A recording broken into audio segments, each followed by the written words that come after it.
I woke up as usual at 5:30 in the morning.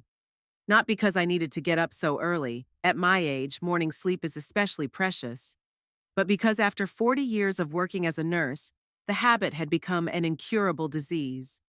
Forrest was still asleep, wrapped in a blanket like a caterpillar in a cocoon, snoring quietly.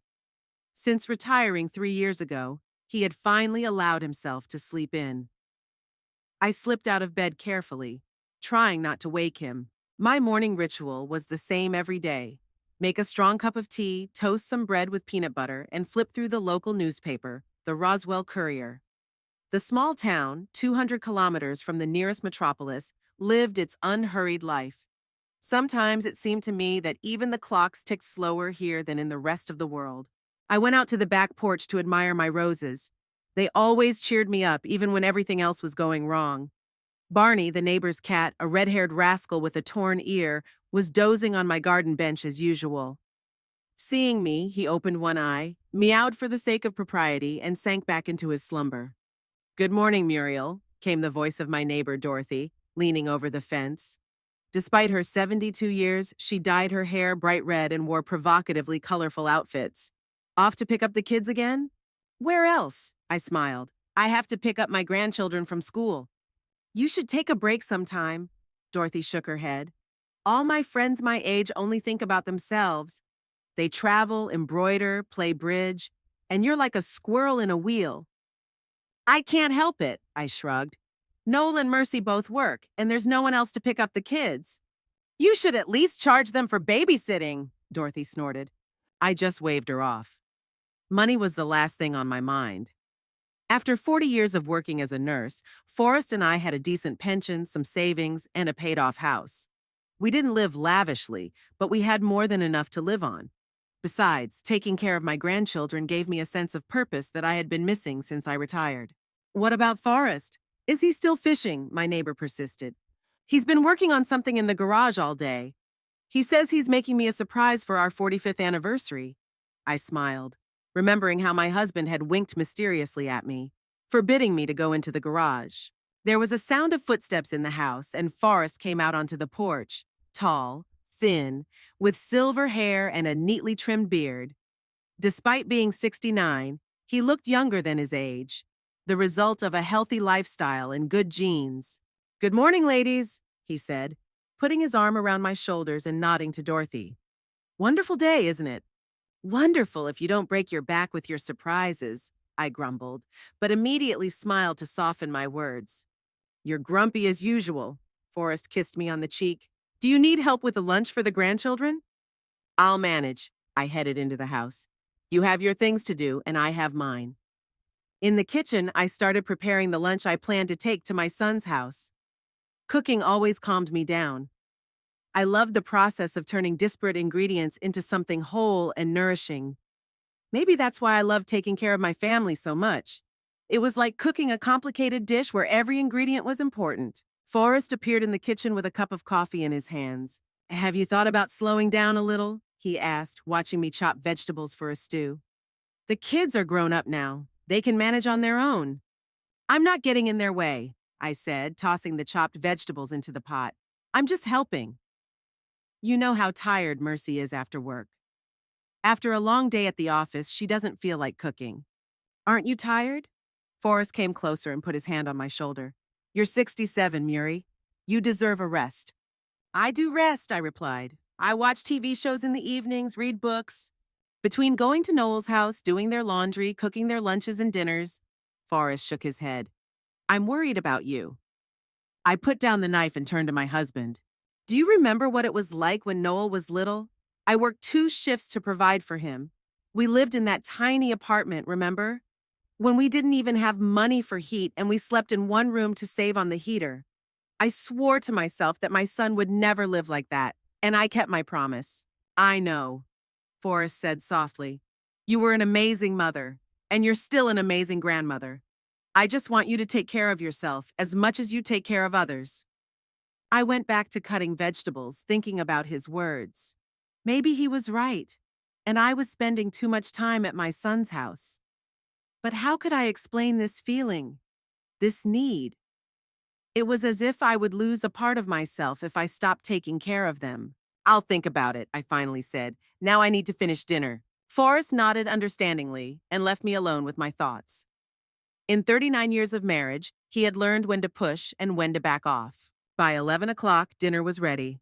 I packed everything into containers, put them in a bag, and headed for the door. Are you driving? Forrest asked, looking out of his study. No, I'll walk, I replied. It's too nice a day to sit in the car. In truth, I simply enjoyed the 20-minute walk to my son's house. It gave me time to gather my thoughts and enjoy the quiet before diving into the chaos that inevitably surrounded two teenagers. Noel and Mercy's house was on the other end of our small neighborhood, a two-story house with a small yard and a garage. We had bought it for them 10 years ago when their second child was born, and they outgrew their apartment. It was a wise investment. Real estate always holds its value, and I wanted my grandchildren to have a yard to play in. When Noel first married Mercy, I was thrilled. She seemed like the perfect daughter-in-law, smart, ambitious, with excellent manners.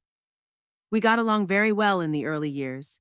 She often consulted with me, asked for help with the children, and gratefully accepted my involvement in their lives. Everything changed about 3 years ago when Mercy got a promotion and became a bank manager. Suddenly, she began to distance herself, as if now that she could afford a nanny or a housekeeper, my help was no longer needed. But she didn't hire anyone. She just expected me to continue doing my duties, but without the same warmth and gratitude. I approached the familiar door and took the key out of my bag. Usually no one was home at this time. Noel and Mercy were at work, the children were at school. I would leave lunch in the refrigerator, tidy up a little, and leave, returning at 3 o'clock to pick up the grandchildren from school. The house greeted me with silence. I went into the kitchen, opened the refrigerator, and neatly arranged the food containers. Then I picked up the basket of dirty laundry that I was going to take to the laundry. Mercy never had the patience to sort laundry, and after a few incidents involving dyed t-shirts and faded sweaters, she was happy to delegate that duty to me. In the living room, I noticed toys and books scattered around. My eldest granddaughter, Lydia, 14, was responsible and tidy, but 11-year-old Oliver was a real tornado. I started picking up the scattered items, mentally noting that I needed to have another talk with him about tidying up. My gaze fell on a photograph on the mantelpiece, Noel on his graduation day. I remembered that day as clearly as if it were yesterday. How proud he looked in his cap and gown, how his eyes sparkled as he received his diploma with honors. I was so proud of him. Memories flooded back like a wave. Noel had always been a smart boy, but shy. In middle school, he was often teased for his love of math and chess. I remembered how he would come home with bruises and torn clothes, how he would cry at night thinking I couldn't hear him. That's when I taught him to stand up for himself. Not with his fists, but with his words and his mind. You're smarter than them, Noel, I would say. Use it. And he did. By senior year, he was president of the student council, had a scholarship to a prestigious university, and had left his bullies far behind. I always supported his decisions, even when I didn't fully agree with them. When he decided to study finance instead of medicine, I suppressed my disappointment and helped him prepare for the entrance exams. When he announced his engagement to Mercy after only 6 months of dating, I didn't lecture him about rushing into things. I just planned a beautiful wedding. I believed that parental love was not about control, but about support. My own parents were too strict, and I vowed not to repeat their mistakes. That doesn't mean I was always soft. I could be firm when necessary, but I always tried to respect his independence. When I finished cleaning, I looked at the clock. It was almost 2 o'clock. Soon I would have to go to school to pick up my grandchildren. I decided to rest a little before that and sat down in the armchair that was unofficially considered mine. Getting up at 5:30 in the morning and doing all the housework had taken their toll. Lately, I had been feeling more tired than usual. I hadn't even closed my eyes when I heard the front door open. It was strange. No one was supposed to be back so early. I got up and headed for the hall. Mom? Noel looked surprised to see me. You're here already? I brought dinner and tidied up a bit, I smiled. Why are you home so early? The meeting was canceled. He put his briefcase on the nightstand and took off his jacket. I decided to work from home. Mercy followed him in, her face visibly tense when she saw me. Muriel, she nodded, not smiling. I didn't know you'd be here. I'm here every day at this time, I replied, trying to keep my tone friendly. I brought some stew for lunch. We were going to have lunch in town, Mercy said, looking at Noel. Remember, dear? I have a table booked at the Olive Branch. Oh, I completely forgot. Noel looked guilty. Mom, I'm sorry, we agreed to meet for lunch. Today is the anniversary of our first date. It's okay, I smiled, trying to hide my disappointment. We can heat up the stew for dinner. It'll taste even better that way. About that, Merci exchanged glances with Noel. We were thinking of having dinner, just the four of us tonight. I'll make something special for the kids. My heart sank. I usually stayed for dinner, helped my grandchildren with their homework, and then Noel drove me home. Of course, I nodded, trying not to show how her words had affected me. Then I'll just pick up the kids from school and bring them home. Actually, Mercy paused. I'll pick them up today. I'm leaving work early, and I thought it would be nice to meet them at school. There was an awkward pause. I had picked up the children from school every day for the past 5 years, ever since Lydia started first grade. It was our tradition to stop at a little bakery on the corner on the way home and buy chocolate chip cookies. And then the children would tell me about their day. Okay, I finally said, trying to keep my voice steady. Then I guess I'll go home. Noel looked embarrassed. Mom, are you upset? It's just that Mercy and I don't get much time together. Of course not, I hastened to reassure him. You need your time. I understand. Mercy looked relieved, and for some reason that hurt me even more. Was my presence really that burdensome? I gathered my things and headed for the door. Noel walked me out. Thanks for the stew, Mom. He hugged me goodbye. The kids will love it. You know how much Oliver loves your cooking. You're welcome, I smiled. Call me tonight, okay? I will, he nodded, but we both knew he would probably forget. As I stepped outside, I felt a strange emptiness inside. For the first time in many years, I had no plans for the afternoon. Usually, this time was filled with conversations with my grandchildren, checking their homework, and preparing dinner. Now I suddenly found myself with nothing to do. The drive home seemed longer than usual. I thought about Mercy and her attitude toward me. We used to be almost friends, but now she seemed to barely tolerate my presence. What had changed? Was the problem with me? Maybe I really was meddling too much in their lives, but I just wanted to help. I knew how hard it was to raise children while working full-time. I was just trying to make their lives easier, the way I wish someone had made mine easier when I was a young mother. When I got home, Forrest was in the garage, still working on his mysterious project. I didn't want to disturb him, so I went out to the garden. Gardening always calmed me down. The earth doesn't judge or reject you. It just accepts your care and responds with flowers. That evening, while Forrest and I were having dinner, I told him what had happened. Maybe it's for the best, he said after listening to me. You'll be able to spend more time on yourself. Remember how you wanted to take painting classes or travel? Yes, but I fell silent, not knowing how to explain my feelings. But what? Forrest asked gently. I don't think Mercy wants me to come over, I finally said, voicing what had been troubling me all day. She looked at me like I was unwanted. Forrest sighed. Murray, you go to their house every day. Maybe she just wants some space. It doesn't mean she doesn't appreciate your help. But it used to be different, I objected. She was happy when I was there. People change, circumstances change. Forrest took my hand. Maybe you should talk to her directly. Ask her what's changed. I shook my head. I don't want to cause any trouble. If she tells me straight out that she doesn't want me to come, I don't know what I'll do. You're a strong woman, Murray. Forrest squeezed my hand. You'll be fine no matter what happens. I nodded, but inside I felt uncertain. I had built my whole life around caring for others. First my patients, then Noel, now my grandchildren. What would be left of me if that role was taken away? That night I couldn't sleep. I thought about how my relationship with Mercy had changed, how she had gradually distanced herself from me. Had I been too pushy? Had I crossed boundaries I didn't know existed? In the morning, I decided that I would continue to help, but try to be more attentive to their need for space. I called Noel to see if he needed my help today. Everything's fine, Mom, he said. Mercy took the day off, so she'll do everything herself. What about tomorrow? I asked, trying to sound casual. Let me call you tomorrow morning, okay? He replied evasively. I hung up, feeling increasingly uneasy. Something was definitely changing and not for the better. The next few days passed in a strange limbo. Noel called every morning with excuses. Macy had the day off, they had planned a family trip, Macy's colleague was coming over for dinner. Every time there was a reason why my help wasn't needed. By the end of the week, I began to feel like a fish out of water, helpless and lost. My life, which had been scheduled around my son's family's needs, suddenly lost its structure. Getting up at 5:30 in the morning now seemed pointless. The meals I had prepared sat in our refrigerator, and I wandered around the house not knowing what to do with myself. Forrest watched my struggles with silent sympathy. He didn't say, "I told you so," even though he had every right to. Instead, he suggested I join him fishing, help with a project in the garage, or go to the next town for shopping, anything to distract me from my obsessive thoughts. On Monday, exactly 1 week after that awkward lunch, I decided enough was enough. We couldn't avoid each other forever. We were family after all.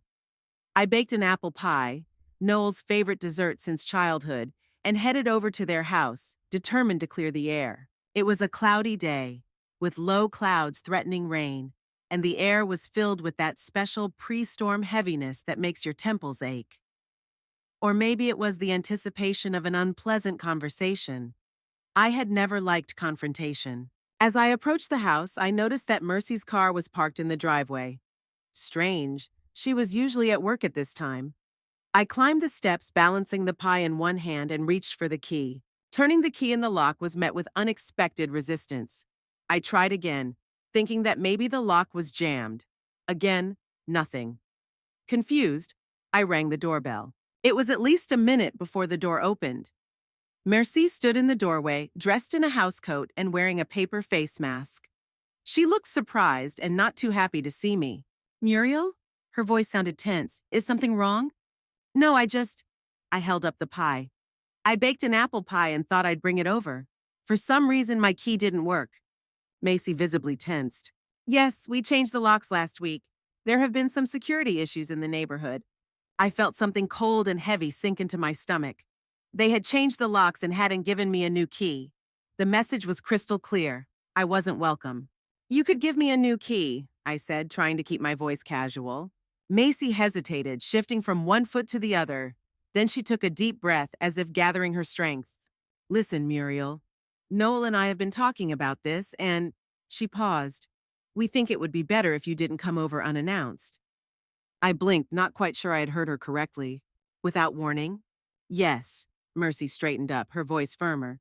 "The children are growing up. They need more privacy. And so do Noel and I. Of course, you're always welcome, but by arrangement, in advance." I stood there, awkwardly holding the pie, feeling the color drain from my face. The noise in my ears almost drowned out her words. This house had been my home for the past 10 years. I came here every day, cooked in this kitchen, did laundry, helped the grandchildren with their homework. And now I was being asked to call before visiting, as if I were a stranger.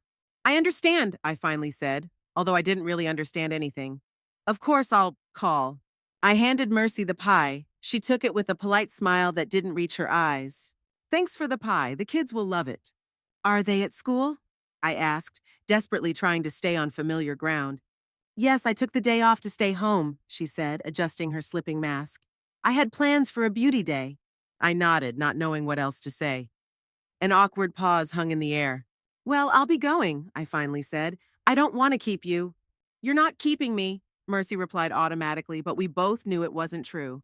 I turned and started down the steps, feeling her eyes on my back. When I reached the sidewalk, the door closed behind me with a soft click.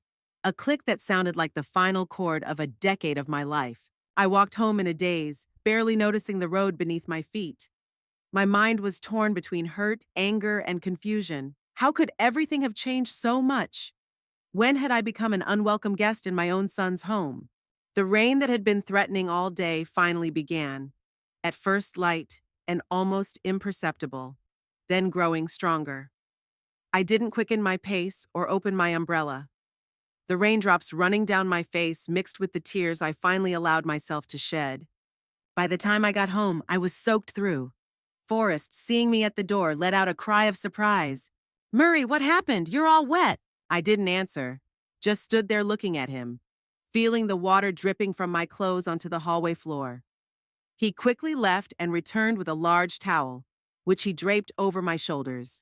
Come on, let's get your wet clothes off, he said gently, helping me out of my soaked cardigan. What happened? Were you at Noel's? I nodded, still not trusting my voice. Let's go to the kitchen. I'll make you some hot tea, he said, putting his arms around my shoulders and leading me across the hallway. Sitting at the kitchen table, wrapped in a warm robe with a cup of steaming chamomile tea in front of me, I finally told Forrest what had happened. My voice sounded strange even to me, too even, too calm for someone whose heart had just been broken. They changed the locks, I said, staring into my cup, and Mercy said I should call before visiting now, that they need privacy. Forrest sat across from me, his face serious and focused. He was always a good listener, one of the many qualities I loved about him. Well, he finally said, maybe it's not such a bad thing. It's usually considered good manners for guests to call before visiting. Guests! I looked up, indignation replacing my numbness. I'm not a guest, Forrest. I'm their grandmother. I've taken care of them every day for the last 10 years. I've washed their dirty socks, cooked their meals, helped them with their homework. And now I have to call and ask permission to see my own grandchildren? Forrest sighed. I understand how upset you are, but try to see it from their perspective. Mercy and Noel are adults with their own lives and their own habits. I know they're adults, I interrupted. But this house… I fell silent, suddenly realizing the absurdity of the situation. This house belongs to us, Forrest. We bought it for them. Technically, yes, he said cautiously. But we always considered it their home. We never reminded them of that. Because there was no need to. I put down my cup so hard that the tea spilled onto the table. I never expected them to use it against me. God, Forrest, we bought them this house because we wanted them to be happy, to have a yard for the kids to play in, to live in a nice neighborhood. Memories flooded back, vivid and painful. 10 years ago, when Oliver was born, Noel and Mercy lived in a small 2-bedroom apartment. Mercy was just starting her career at a bank, and Noel was working as a financial analyst. They didn't have much money, and with the arrival of their second child, things got really cramped. I remembered how Noel called me one evening, sounding depressed. Oliver was crying constantly. The neighbors were complaining about the noise, and Lydia couldn't sleep properly. Mercy was on the verge of a nervous breakdown. I went to see them and saw the conditions they were living in. Tiny rooms cluttered with children's things, mold in the bathroom that the landlord refused to fix, noisy neighbors. That same evening, Forrest and I decided to help. We had some savings and were planning a trip to Europe that we had dreamed of for many years. But when we saw how our son and his family were living, we decided without hesitation that a home for them was more important than our dream. We found a suitable house in Rosville, not luxurious, but spacious, with a small garden and in a good neighborhood. The price was reasonable, especially after we made a substantial down payment. The monthly payments were only slightly higher than the rent they had been paying for their apartment. I remember the excitement on Noel's face when we showed him the house. He was against such a generous gift, but we insisted. Consider it an inheritance, Forrest said at the time. We're just giving it to you now when you need it, rather than when we're gone. Legally, the house was in my name. It was easier from a mortgage standpoint, since Noel and Mercy didn't have enough credit history. We always planned to transfer it to them once the mortgage was paid off. But the years passed, life went on, and that conversation kept getting put off. We should have transferred the house to them, I said to Forrest, returning to the present. Then I wouldn't feel this.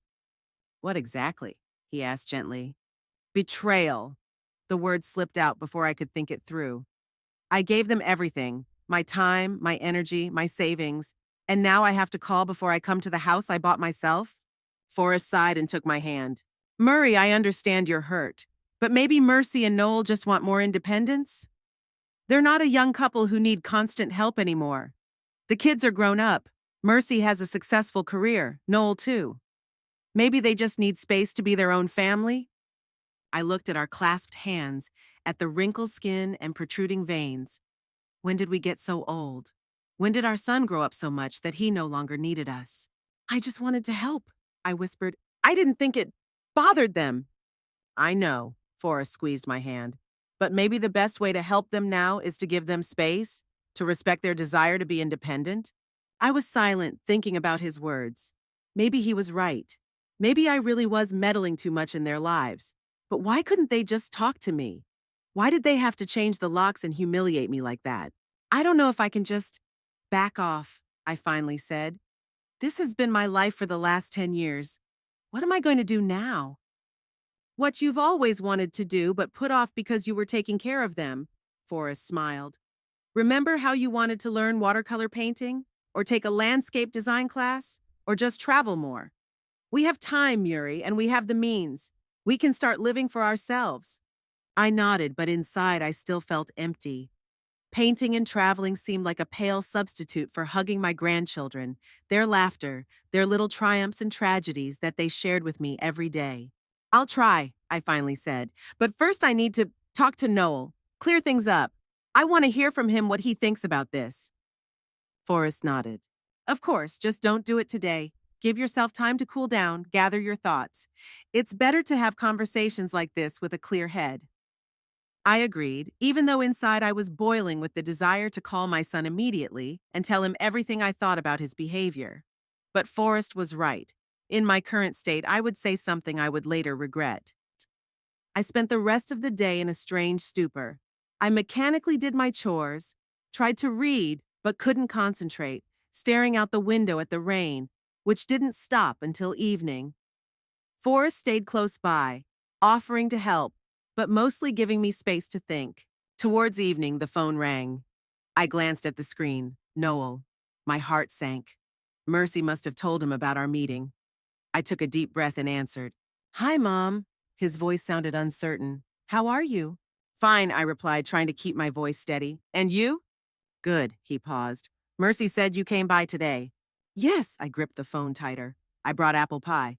Thanks, it's delicious. Another pause. Mom, I wanted to talk about the keys. Okay, I waited for him to continue. It was Mercy's idea, he said quickly, defensively. Change the locks. I didn't know she wasn't going to give you a new key. We talked about setting some boundaries, but I didn't think she would. What? Tell me I have to call before I come over? I finished for him. That I can't just drop by like I've been doing for the last 10 years? Mom, you have to understand, his voice became pleading. Mercy just wants more control over her life, over our house. She feels that I'm interfering? I couldn't hide the bitterness in my voice. That I'm getting in your way? No, it's not that, he sighed. We really appreciate your help, we do. It's just maybe a little less, by agreement. I was silent, trying to hold back the tears welling up in my eyes. My own son was telling me that I should back off, that my love and care were excessive. Okay, I finally said. I understand. I'll call before I come over. Thanks, Mom. The relief in his voice was almost palpable. And about the key, I'll make a copy and bring it over tomorrow, okay? Just in case. Just please only use it if we agree on it beforehand. Of course. I nodded, though he couldn't see it. It's okay, Noel, I understand. We talked a little more about the kids, his work, some small things, but the conversation was strained, unnatural. When we finished, I hung up and sat there for a long time, staring into space. Forrest found me there an hour later, still sitting with the phone in my hand. Did Noel call? He asked. I nodded. He apologized. He said he didn't know Mercy wouldn't give me the key. He said he'd bring a new one tomorrow, but I still have to call before I go. I looked up at my husband. He said they appreciate my help, but they want it to be a little less and by agreement. Forrest sat down next to me and put his arm around my shoulders.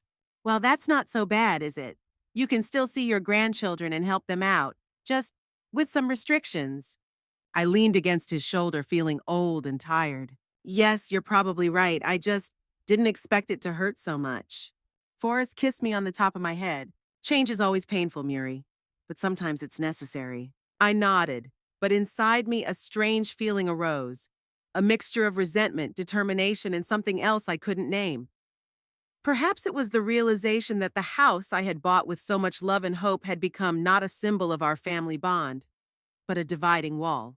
and I wasn't sure how long I could pretend it didn't matter. The next morning, Noel did indeed bring the new key, as he had promised. I opened the door and we stood on the threshold in an awkward silence. He looked guilty and avoided my gaze. I took the key with a polite smile and invited him in for tea, but he declined, citing a morning meeting. We exchanged a few pleasantries about the weather and the children, and he left, clearly relieved that his mission was complete. I watched his car drive away from the house and felt something break inside me. This key, which had once been a symbol of my belonging to their family, was now just a piece of metal with conditions attached. Only if we agree in advance. As if I were a stranger who couldn't be trusted. That same day, I made a decision. I wouldn't call them first. I wouldn't impose myself on them. If they wanted space, they would get it. Complete, absolute space, without my interference. Forrest noticed my determination when I returned home with the key in my hand and put it in a drawer as if it were a dangerous object. "Aren't you going to keep it with the other keys?" he asked, watching me. "No," I said, closing the drawer with excessive force. "I'm not going to use it anytime soon." Forrest sighed. "Murray, I understand you're hurt, but—" "I'm not hurt," I interrupted, though we both knew it was a lie. "I just respect their desire for more space. They're adults. They have their own lives. That's fine." Forrest looked at me with a long, worried look, but didn't argue. Over decades of marriage, he had learned to understand when it was best to leave me alone with my thoughts. The first days of this voluntary exile were filled with fierce energy. I threw myself into housework with such fervor that it was as if I were trying to erase my memories through physical labor. I washed all the windows, washed the curtains, sorted through the closets, throwing away things I had kept just in case for years. Forrest watched this whirlwind of activity in silence, helping occasionally but mostly keeping his distance. In the evenings, when exhaustion finally overcame my stubbornness, we sat on the back porch watching the sunset. Forrest talked about his projects in the garage, his plans for fishing, the book he was reading. I listened half-heartedly, my mind wandering back to the house on the other side of the block, wondering what they were doing without me. Was Mercy making dinner for the kids? Was Noel helping Oliver with his homework? Was someone braiding Lydia's hair the way she liked it? On the third day, the phone rang. I rushed to the phone thinking it was Noel, but it was Lydia. My heart raced with excitement. "Grandma," her voice sounded unusually quiet. "Why aren't you coming?" I swallowed the lump in my throat. "Your parents have new rules, dear. I have to call before I come over." "But you can call," she said, sounding confused. "Why don't you call?" I didn't know how to explain to a 14-year-old girl the complex mixture of pride, resentment, and fear that was keeping me from this simple act. "I thought your parents needed some time to themselves," I finally said. "How are you? How's school?" Lydia told me about her new biology project, how Oliver got an A in math, how her mom's lasagna burned and they ordered pizza. I listened, absorbing every word, every detail of their lives that now went on without me. "Are you coming tomorrow?" she asked before hanging up. "Mom said you can come if you call ahead." "Maybe," I replied evasively. "I've been really busy lately, but I'll definitely come soon. I love you, sweetie." When the conversation ended, I sat with the phone in my hand for a long time, fighting the urge to call Noel immediately and ask for permission to come over. But something held me back. The same pride that prevented me from admitting how much their actions had hurt me. On the fourth day, I met Dorothy and two other neighbors at a local cafe, our weekly tradition, which I almost canceled. But Forrest insisted, saying I needed to clear my head. "You look exhausted," Helen, the most straightforward of our group, remarked. Something happened? I hadn't planned on telling them about Noel and Mercy, but the words came out before I could stop them, like a dam bursting. I told them everything. About changing the locks, about demanding they call before coming over, about my decision not to impose on them. The reactions were predictably mixed. Dorothy, always ready to take my side, was indignant. "How ungrateful! After everything you've done for them! If I were you, I'd remind them whose house they're staying in." Helen, pragmatic to the core, shrugged. "All young families want independence. It's natural, but they could have expressed it more tactfully." And Martha, the gentlest of us all, said thoughtfully, "Maybe it's for the best, Muriel. You've spent too much time taking care of them. Now you have a chance to live for yourself." I listened to them, and every point of view resonated with me. Yes, it was ungrateful. Yes, young families need independence. And yes, maybe this really was a chance to start living for myself. But none of these answers eased the pain of rejection I felt. "What are you going to do?" Dorothy asked, finishing her coffee. "Nothing," I shrugged. "I'll wait until they call. If they need space, they'll get it." "What if they don't call?" Martha asked gently. I didn't answer because I didn't even want to think about that possibility. When I got home, I found Forrest reading the newspaper in the living room.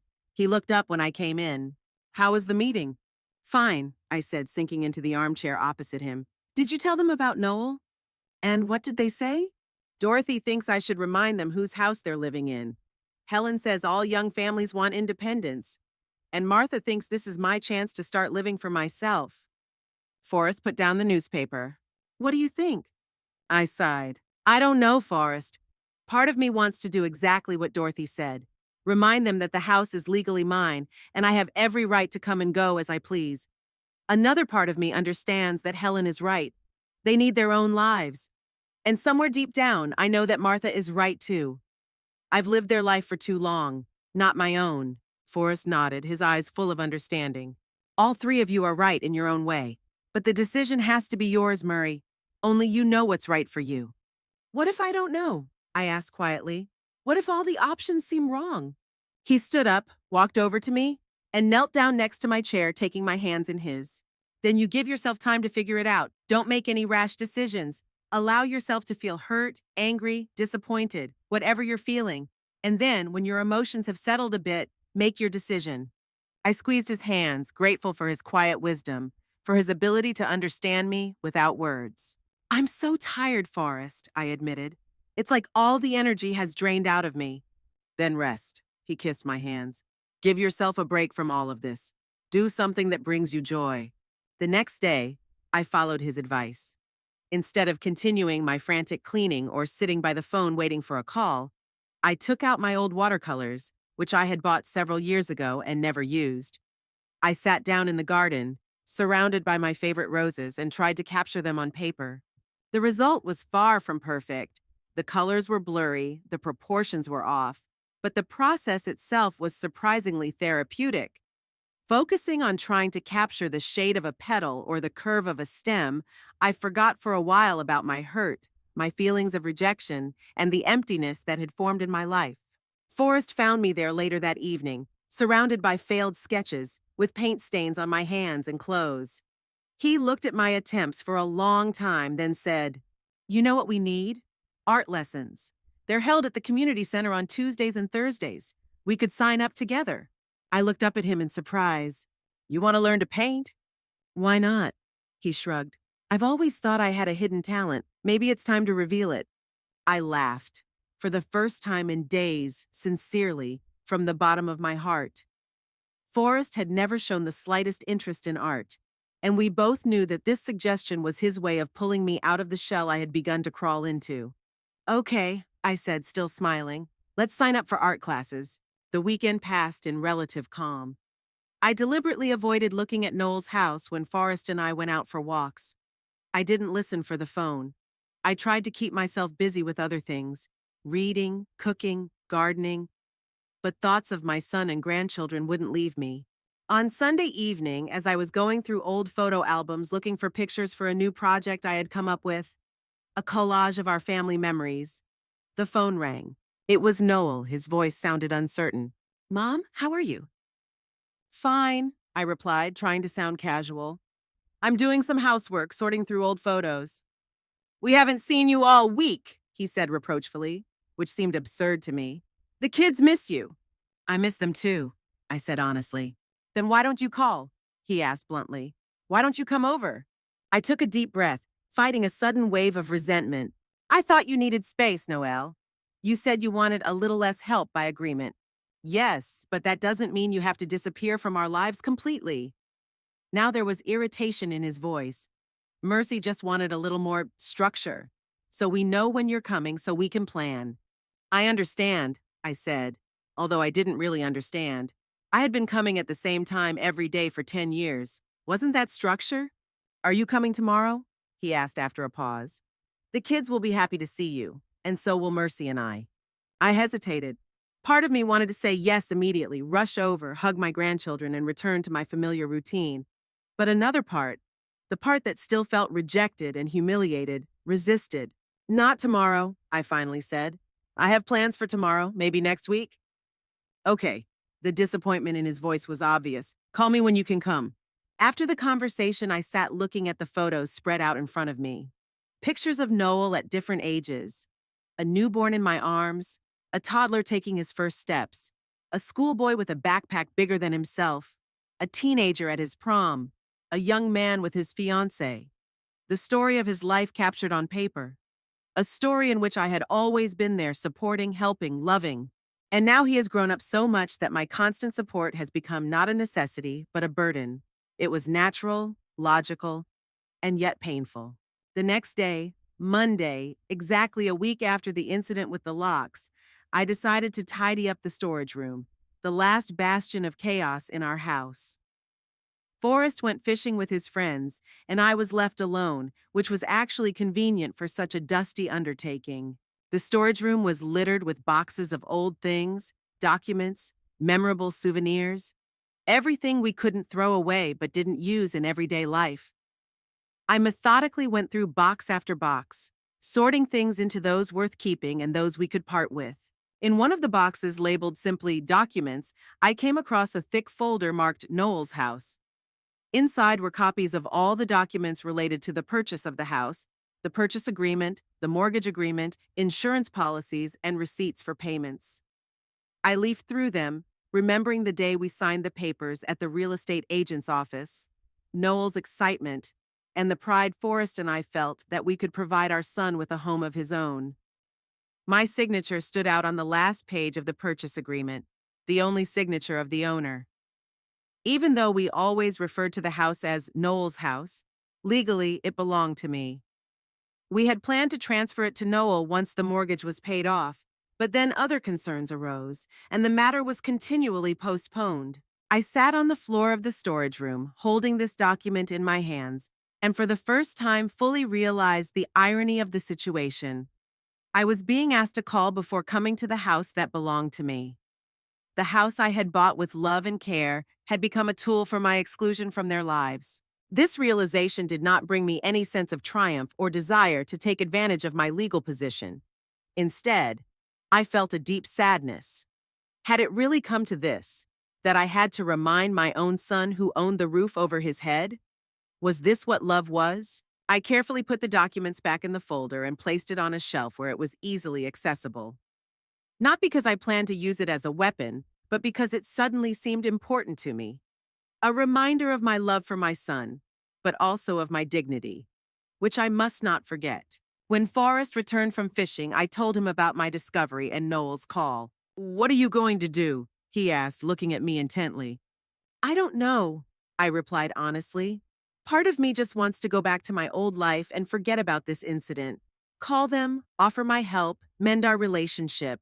But another part of you wants them to admit they were wrong," he finished for me. I nodded. "That's stupid, isn't it? Stubborn and childish?"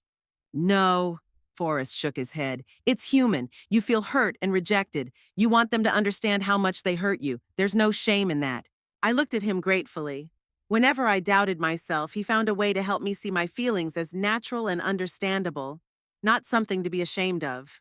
"But I don't want to ruin my relationship with them," I said. "I love them all, Noel, Mercy, the kids. I don't want my hurt feelings to come between us." "Then maybe you should talk to them, just to get it out in the open," Forrest suggested. "Not accusing, not demanding, just explaining how you feel." I thought about his words. Maybe that really was the best way, to talk openly about what had happened, how it had hurt me, listen to their side, and find a compromise. But was I ready for that conversation? Had my emotions calmed down enough for me to speak rationally rather than reacting from a place of pain? "I'll think about it," I finally said. "Give me some more time." Forrest nodded and didn't press the issue. He always respected my decisions, even when he didn't entirely agree with them. That night, lying in bed next to my quietly snoring husband, I thought about how to preserve my dignity without destroying my relationship with my son and grandchildren. I didn't want to be a doormat. I didn't want to be treated like an inconvenience that had to be tolerated. But I also didn't want to distance myself from them, didn't want my pride to rob me of the joy of being part of their lives. Maybe the answer wasn't to choose between pride and love, but to find a way to combine them. To be loving but with dignity, caring but not intrusive, to be present in their lives, but on terms of mutual respect, not one-sided accommodation. I fell asleep thinking about the documents for the house hidden in the closet, not as a weapon I could use against them, but as a symbol of my love for my son, a love that had always been unconditional, but that deserved respect and recognition. And maybe it was time to remind them of that, not with threats, but with love and an open heart. In the morning, I woke up with a clear understanding of what I had to do. All night long, I had been dreaming about the house documents, as if they were a message from my subconscious. While Forrest was making breakfast, I went back to the storage room and took out the folder. This time I didn't just flip through the papers. I studied them carefully, especially the main contract. I never understood the legal details, but the basics were clear. The house belonged to me, Muriel Trevor. I was the sole legal owner of the property. The mortgage had been paid off in full 3 years ago, as evidenced by a document stamped by the bank. Noel and Mercy were listed only as residents of the address, with no ownership rights. I sat down at the kitchen table with these documents, feeling a strange mixture of emotions. On the one hand, there was something almost malicious in realizing my power. They had kicked me out of the house that legally belonged to me. On the other hand, the very thought of using these documents as a weapon against my own son made me sick. Forrest noticed my thoughtfulness as he placed a cup of coffee in front of me. "Are you okay?" he asked, nodding at the papers spread out on the table. "I'm not sure," I replied honestly. "I can't stop thinking about these documents." Forrest sat down across from me, his expression serious. "What do you plan to do with them?" I shook my head. "I don't know. Part of me wants to send them a copy, just to remind them whose house they're staying in. To make them understand how ridiculous it is to forbid me from coming over unannounced." "And the other part?" he asked gently. "It's afraid," I admitted. "Afraid that it will only make things worse, that Noel will see it as a threat to evict us, that Mercy will distance herself even more, that I'll lose the chance to see my grandchildren." Forrest nodded thoughtfully, stirring his coffee. "This is a serious step, Muri, not one to be taken in a fit of anger or resentment." "I know," I sighed. "But I feel so powerless right now. It's like they're completely in control and I just have to accept their terms." "You're not powerless." Forrest covered my hand with his.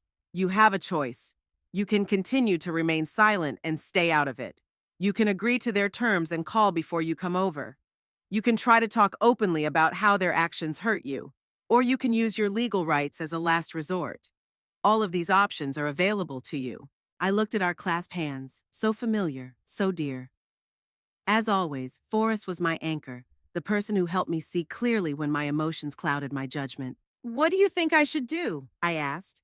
"I can't make that decision for you, Murray," he said, squeezing my hand slightly. "But I would advise you not to rush into anything, especially with decisions that could have long-term consequences for your relationship.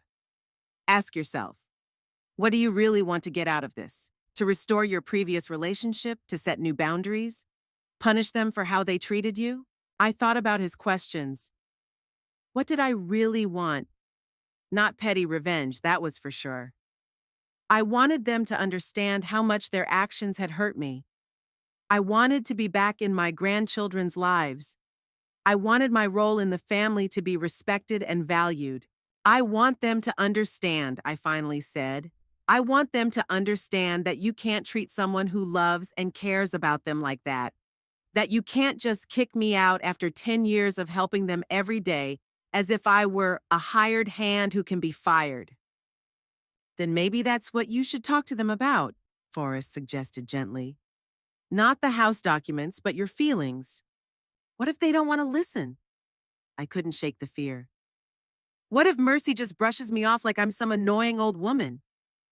"Then you'll always have that last argument." Forrest nodded at the papers. "But you should only use it if all other options have been exhausted. Because, Muri," he looked me straight in the eye, "if you go down this road, there may be no turning back. You may win the battle, but you'll lose the war." His words sobered me up. I imagined sending them a copy of the sales contract, the shock on Noel's face, then the anger, Mercy convincing him that I was manipulating them forbidding me to see my grandchildren. The thought alone sent a chill down my spine. "You're right," I said, gathering the documents back into the folder. "This should be a last resort." "But it can't hurt to have it handy," Forrest added with a slight smile. "Sometimes just knowing you have a trump card gives you confidence." I smiled gratefully at him. As always, he found a way to support me without pushing me toward any particular decision. I spent the rest of the day thinking about our conversation, running through different scenarios in my mind of how I might approach the situation. That evening, Martha called and invited me over for tea the next morning. "I've invited Elaine Dawson," she said. "Do you remember her? She recently moved back to Rosville after her divorce." Elaine Dawson had been a good friend of mine when I was younger, but then she moved to another city and we lost touch. I gladly accepted the invitation, hoping it would distract me from my obsessive thoughts about Noel and Mercy. The next morning, I headed over to Martha's house. Her house, a small but cozy cottage on the outskirts of Rosville, had always been a place where I felt at peace. Something about the simplicity of her surroundings, the smell of fresh baking, and the ever-present bouquets of wildflowers on the tables created an atmosphere of tranquility. Elaine was already there when I arrived. The years had not changed her much. She was still tall and slender, with the same lively green eyes, although her once red hair was now gray. We hugged like the old friends we were. "Muriel, I'm so glad to see you," she said, squeezing my hands. "It's been so many years." We sat down at the table, which was laden with tea and homemade cookies. At first, the conversation revolved around neutral topics: how Roswell had changed over the years, our children and grandchildren, and Elaine's plans after her divorce. But then, when the first wave of news had subsided, Martha cautiously steered the conversation toward my situation. "Muriel is going through a difficult time with her son and daughter-in-law," she said, giving me a knowing look. "I thought your experience, Elaine, might be helpful." Elaine looked at me, her eyes filled with interest mixed with sympathy. "What's going on, Muriel?" I hadn't planned on sharing my problems, but something in her direct, sincere gaze encouraged me to open up. I told her everything, about the years of caring for my grandchildren, about the sudden change of locks, about the demand to call before coming over, about my week of silence, and finally about the documents I had found in the house. "And now I don't know what to do," I concluded. "Part of me wants to just send them a copy of the contract so they understand how ridiculous their behavior is. But another part of me is afraid that will only make things worse." Elaine listened to me intently, as if my every word carried weight. When I finished, she was silent for a long time, stirring her tea thoughtfully. "You know," she finally said, "your story is so similar to mine with my daughter that it's almost scary." I looked at her in surprise. "With Carol? But she was always so attached to you." "She was," Elaine smiled faintly. "Before she married Greg, he changed her. Or maybe he just brought out what was always there, her desire to separate from me, to be completely independent." She took a sip of tea, gathering her thoughts. "When Carol got pregnant with her first child, I was thrilled. I offered to help with the baby and even thought about moving closer to them. Carol seemed happy, but then, when the baby was born, everything changed. Greg started saying that I was too involved, that they needed personal space as a family. Carol defended me at first, but gradually she took his side." Elaine sighed, her eyes misting over with memories. "One day I showed up at their place unannounced just to drop off some baby food Carol had asked me to pick up. Greg opened the door and he said I wasn't welcome in their home anymore, that I needed to learn to respect their boundaries, that if I couldn't do that, I shouldn't bother coming around at all." Her story was so similar to mine that it took my breath away. "What did you do?" I asked quietly. "Something I still regret to this day." Elaine looked me straight in the eye. "I used the only leverage I had. You see, I helped them with the down payment on their house. Not the whole amount like you did, but a significant portion. And I reminded them of that. I told them that if they considered me a stranger, then maybe I should ask for the money back." She shook her head, tears glistening in her eyes. "It was a terrible mistake, Muriel. Instead of making them think I just confirmed all of Greg's suspicions that I was trying to control them with money, Carol was furious. They got the money together, took out a loan, sold the car, and paid me back every penny. And then they cut off all contact completely." "Completely?" I couldn't believe things had gone that far. Completely, Elaine confirmed. I haven't seen my grandson in 5 years. He probably doesn't even remember me. And now they have a second child whom I've never met. I send birthday cards and Christmas presents, but I don't even get a confirmation that they've arrived. She wiped a tear from her cheek. I've tried to apologize many times. I've written letters, called, even gone to their house, but they won't budge. Greg has convinced Carol that I'm toxic, that it's better to raise children without a grandmother than with someone like me. I looked at her, feeling a cold fear grip my heart. Could this happen to me too? Could one wrong decision rob me of the chance to see my grandchildren, to be a part of their lives? I'm sorry, Elaine, I said, reaching out and squeezing her hand. That's terrible. That's why I came back to Roswell, she continued. I hope that maybe distance and time will change things, that Carol will remember how close we were before Greg came between us, that she'll let me see my grandchildren at least occasionally. Martha, who had been listening silently to our conversation, now interjected. Elaine's story is an extreme case, Muriel. Not all sons-in-law are as controlling as Greg. It's not just Greg, Elaine shook her head. I made a mistake too. I let pride and hurt get the better of my love. I used money as a weapon, and that weapon shot me right in the heart. Her words touched me deeply. Wasn't that the same thing I was thinking about? Using the house documents as a weapon? And could that weapon turn against me as well? What would you advise me to do, Elaine? I asked. If you could go back and do it differently, what would you do?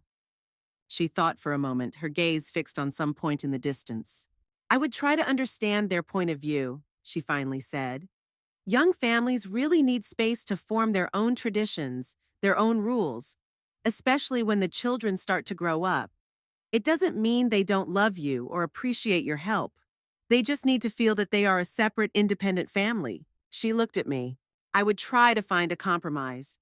Maybe set specific days for visits so they can plan their time.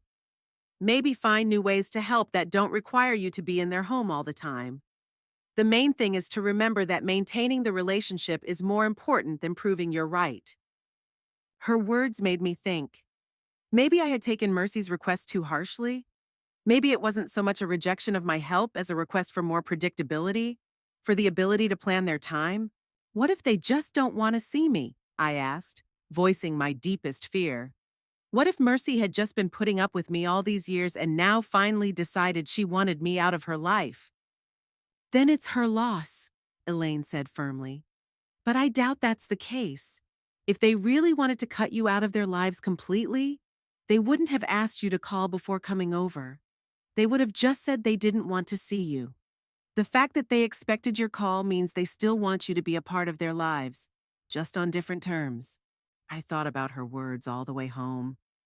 Maybe Elaine was right. Maybe I was overreacting, seeing complete rejection where there was only a request for more structure in our relationship.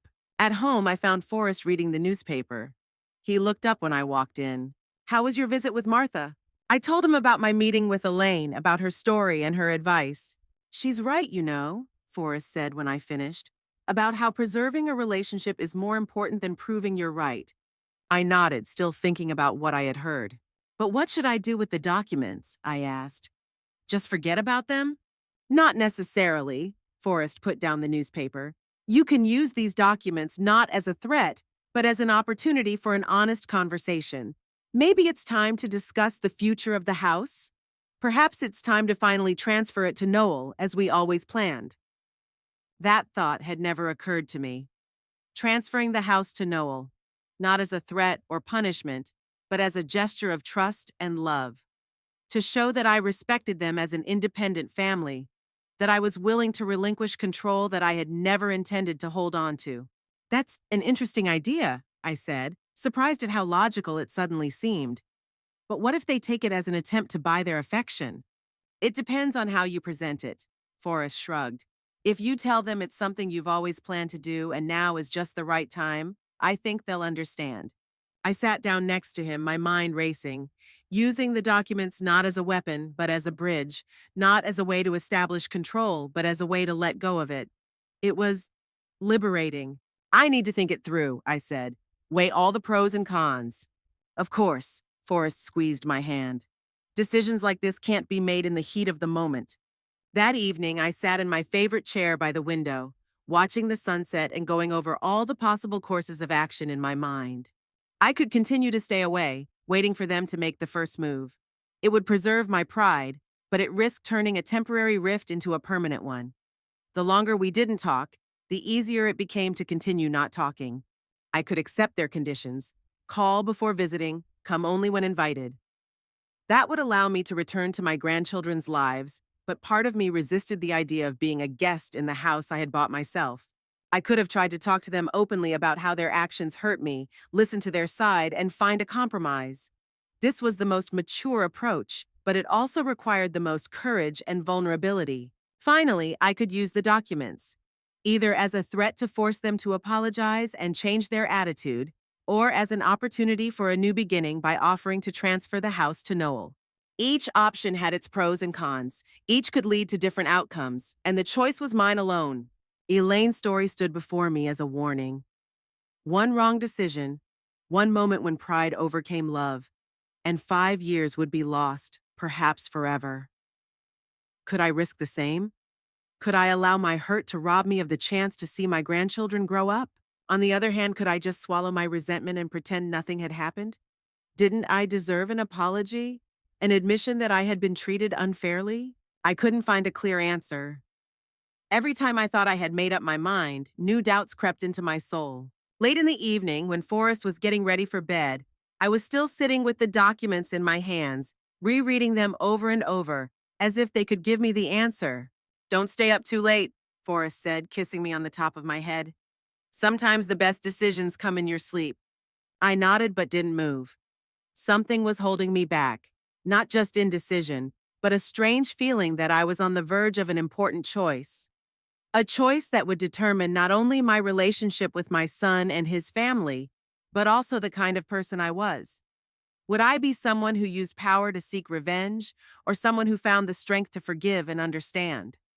Would I be someone who clung to control, or someone who could let go, trusting that the bonds of love were stronger than legal documents? I looked at my signature on the sales contract and thought about everything that had happened since the day I signed it. About Noel's joy when he first stepped into his home. About Lydia's first steps down the hallway. About how Oliver drew on the wall in the nursery with permanent markers, and Mercy and I laughed as we tried to scrub them off. About the sleepless nights when the children were sick and we took turns sitting by their beds. About the holidays, birthdays, and ordinary days spent together. All these memories were more important than any documents or any grievances. They were a real treasure that I didn't want to lose. Maybe the solution wasn't to choose between pride and love, but to find a way to preserve my dignity without sacrificing the relationship. To find a way to convey my feelings to them without accusing or threatening. To find a way to move forward, acknowledging that we are all imperfect people who sometimes hurt each other without meaning to. With these thoughts, I finally went to bed, placing the documents on my bedside table. Tomorrow I will make a decision.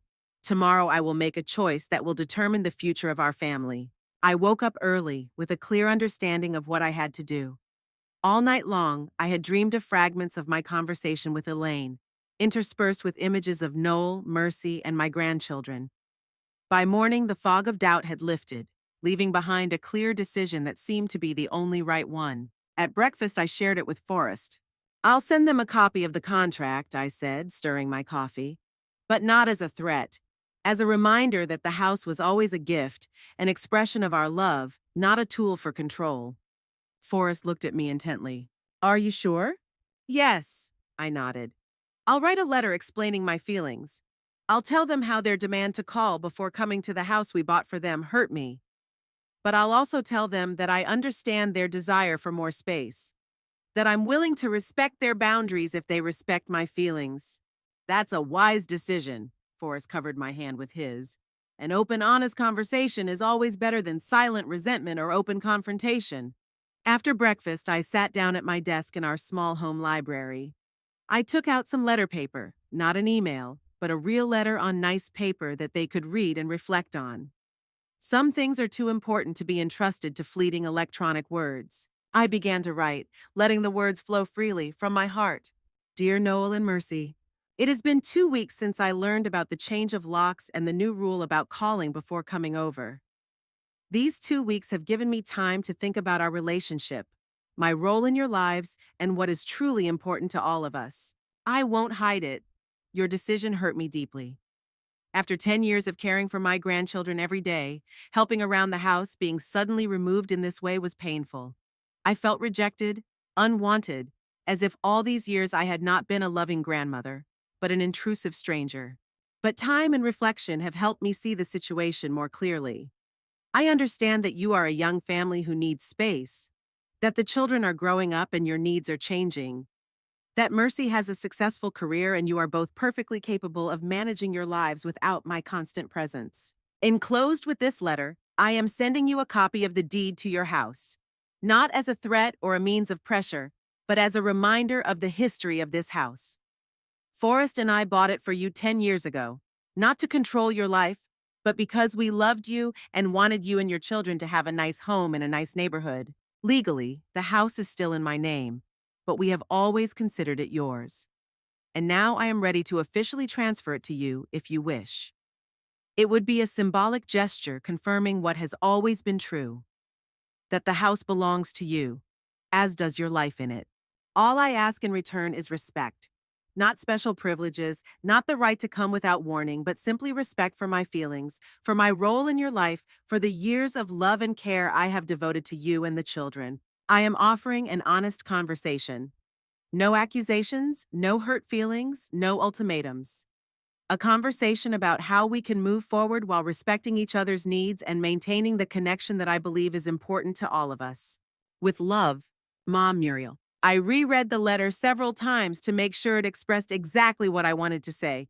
Not a threat or an accusation, but an invitation to dialogue as equals. Then I made a copy of the purchase agreement and other documents related to the house. I wanted them to see the whole picture, not just my legal right to the house, but the history of its purchase, the mortgage payments, everything that showed that it was a gift of love, not a means of control. I put everything in a large envelope and wondered how to deliver it. Sending it in the mail seemed too formal, impersonal.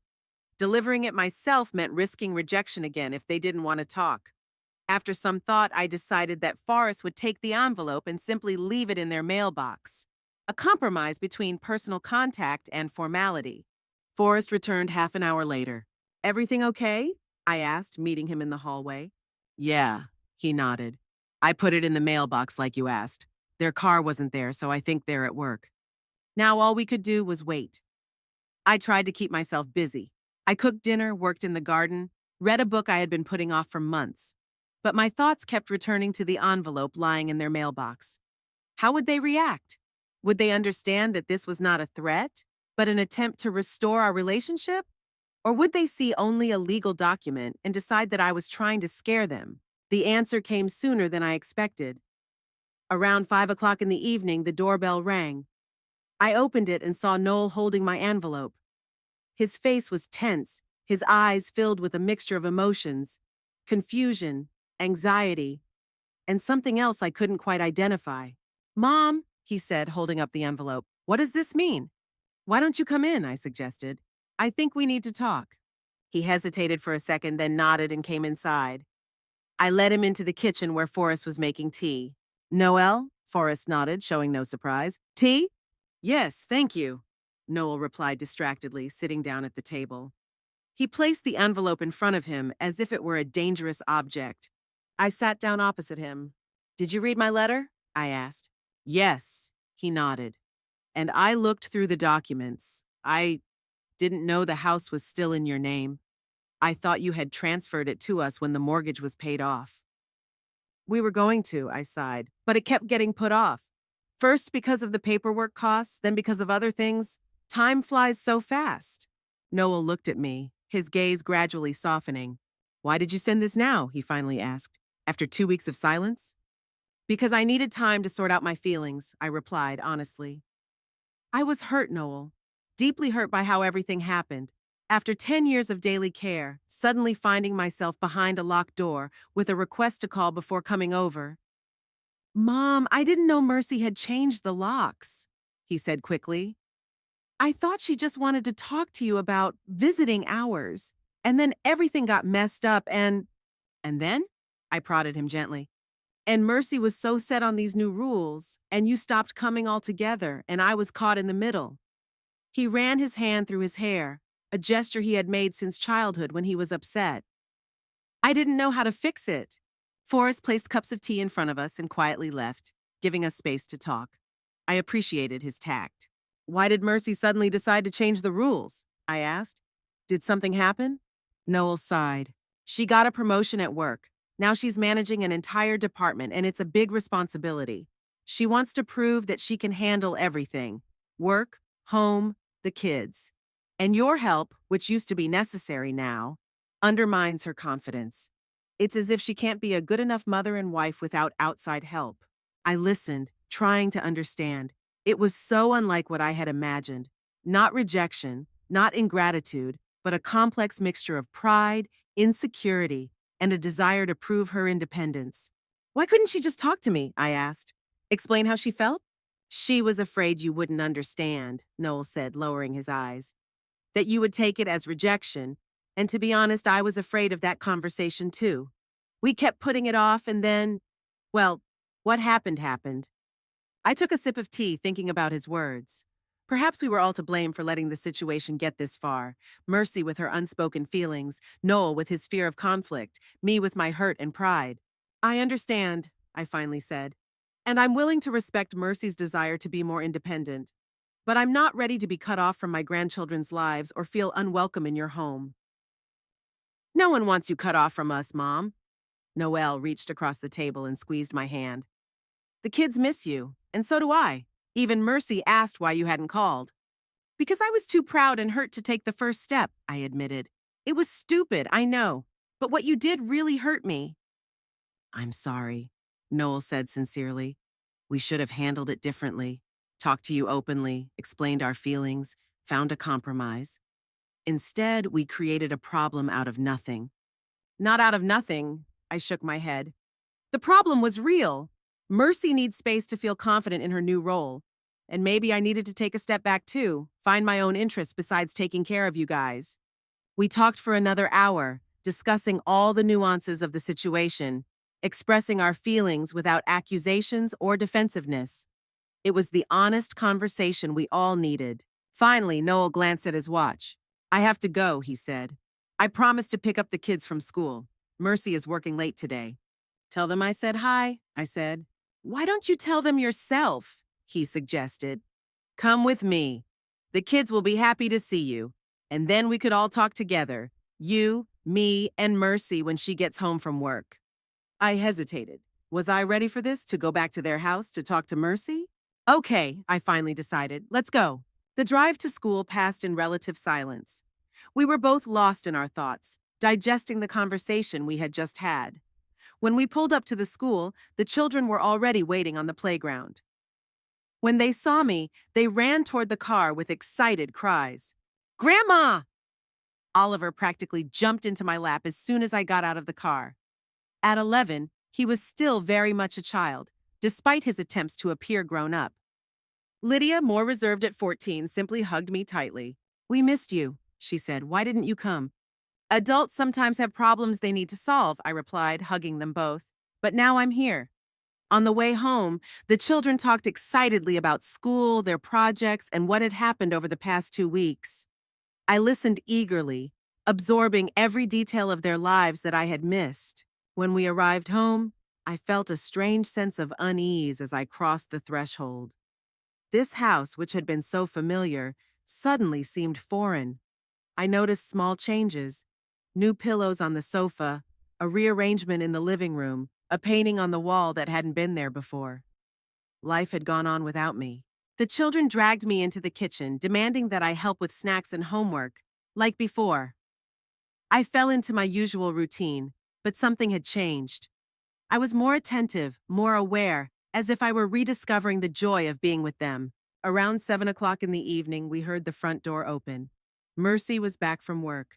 I was sitting at the kitchen table helping Oliver with his math when she walked into the kitchen and froze when she saw me. Muriel, she said, looking surprised but not upset. I didn't know you were coming. It was a spontaneous visit, I tried to smile. Noel suggested it when he stopped by my place. She nodded, taking off her coat and hanging her bag on the back of a chair. Noel showed me the letter and the documents, she said after a pause. I didn't know the house was still in your name. It's unexpected. It never mattered to me, I shrugged. We always considered it your home. Mercy nodded, her expression softening. I know, and we're grateful for that. She fell silent as if searching for the right words. I didn't want it to be awkward with locks and rules. It just felt like I was losing control of my own life, of the house. With my new job, the kids growing up, I felt like I had to prove that I could do it on my own. I understand, I said, and I really did. You're a strong, independent woman, Mercy. You're a wonderful mother and a successful professional. My help was never an attempt to control or tell you how to live your life. I just wanted to be useful. I know, she said, lowering her eyes. And I appreciate it. I really do. It's just that sometimes I felt like you thought I couldn't manage without your help. Never, I said firmly. I've always admired how you balance your career and family, how you find time for your children despite your busy schedule. My help was just help, not a judgment of your abilities. We looked at each other, and I felt the ice between us begin to melt. Not immediately, not completely, but the process had begun. Mom, Lydia suddenly interrupted, who had been sitting quietly in the corner pretending to be busy with her phone. Why don't you explain your schedule to Grandma, how you plan our week? Martha looked at her daughter in surprise. What do you mean? Well, you always make a schedule for the week with clubs, lessons, meetings, Lydia explained. Maybe Grandma could know this schedule and come on the days when it's hardest for you to manage. That way, she'd know when it's convenient for her to come, and you'd know when to expect her help. I looked at my granddaughter with surprise and pride. At 14, she was showing a wisdom and diplomacy that many adults would envy.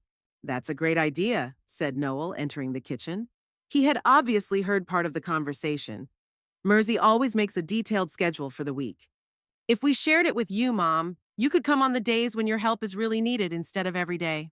And you could do your own thing on the other days, added Oliver without looking up from his textbook.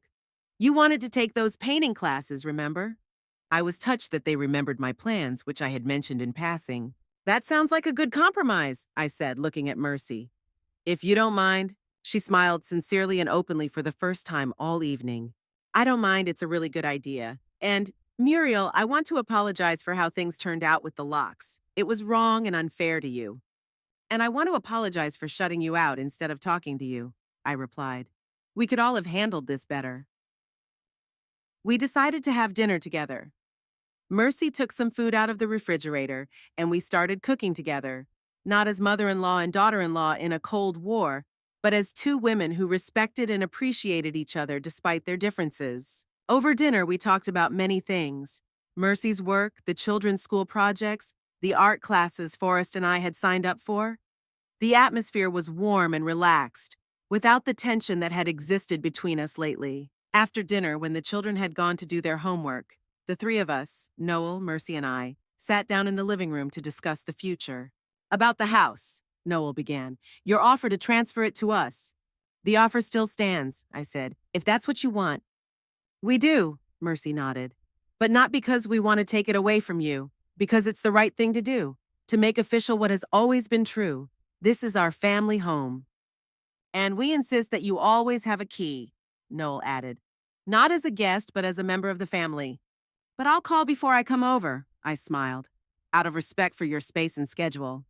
And we'll share our schedule with you, said Mercy, so you know when your help is especially needed and when we can manage on our own. We came up with a plan, not strict rules, but flexible agreements based on mutual respect. 3 days a week, I would come over to help with the children and the house on the days when Mercy was busiest at work. The other days, I would do my own thing. Art classes, gardening, maybe even a little traveling with Forrest. The children would spend one weekend a month with us so that Noel and Mercy could have some time to themselves. It was a compromise that respected everyone's needs. It wasn't a perfect solution. There are no perfect solutions in complex human relationships. But it was a solution that everyone could live with without sacrificing their dignity or family ties. When I got home that evening, Forrest was waiting for me in the living room reading a book. He looked up when I came in. "How did it go?" he asked. I sat down next to him, feeling strangely light, as if a heavy weight had been lifted from my shoulders. "Fine," I smiled. We talked, we really talked, about feelings, misunderstandings, what each of us wants and needs. And? And we found a compromise, I summarized our agreement. It's not perfect, but it's right for all of us. "I'm proud of you, Murray," Forrest hugged me. "Not everyone is capable of finding the wisdom and strength to overcome resentment for the sake of preserving a relationship." "I just realized what's more important," I said, pressing myself against his shoulder. "Pride and resentment are such fleeting feelings compared to love. And love isn't about control or constant presence. It's about respecting other people's independence and boundaries, even if it hurts sometimes." We sat in the quiet living room, watching the last rays of the setting sun paint the walls golden. I thought about how strange life is. Sometimes you need conflict to come to a better understanding. Sometimes you need to distance yourself to get closer. Sometimes you need to let go of control to find true connection. Noel and Mercy's home was no longer a source of resentment and discord. It had become what it was always meant to be, a symbol of our family love, a space where each of us could be ourselves while respecting the needs and boundaries of others. And in that, I think, lay the real wisdom, not in insisting on being right at all costs, but in finding a way that preserved what was truly important: our relationships, our connection, our love.